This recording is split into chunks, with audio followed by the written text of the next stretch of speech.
First listen to the story, then answer the question.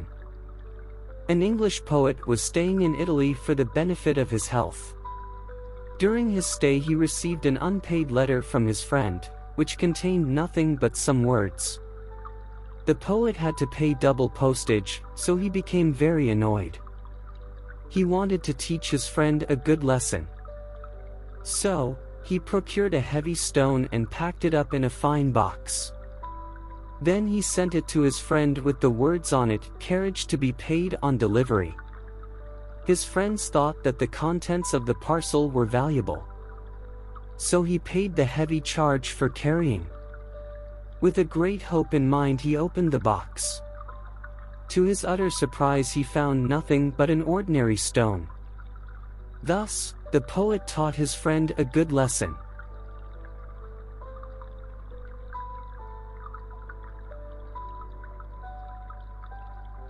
একজন ইংরেজ কবি তার স্বাস্থ্যের স্বার্থে ইতালিতে অবস্থান করছিলেন। অবস্থানকালে তিনি তার বন্ধুর কাছ থেকে একটি বিনা টিকেটের চিঠি পান, যাতে কিছু শব্দ ছাড়া কিছুই ছিল না। চিঠি গ্রহণ করায় কবিকে দ্বিগুণ টাকা দিতে হয়েছে, তাই তিনি খুব বিরক্ত হলেন। তিনি তার বন্ধুকে উচিত শিক্ষা দিতে চেয়েছিলেন। তাই তিনি একটি ভারী পাথর সংগ্রহ করলেন এবং এটি একটি সুন্দর বাক্সে প্যাক করলেন। তারপরে তিনি এটি তার বন্ধুর কাছে এই শব্দগুলি দিয়ে পাঠালেন, "carriage to be paid on delivery". তার বন্ধু ভেবেছিল পার্সেলের বিষয়বস্তু মূল্যবান।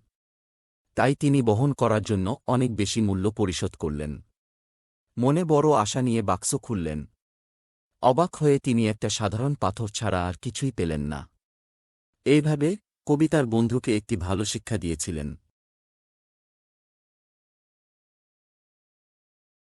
Rearrange the following sentences to make a coherent order.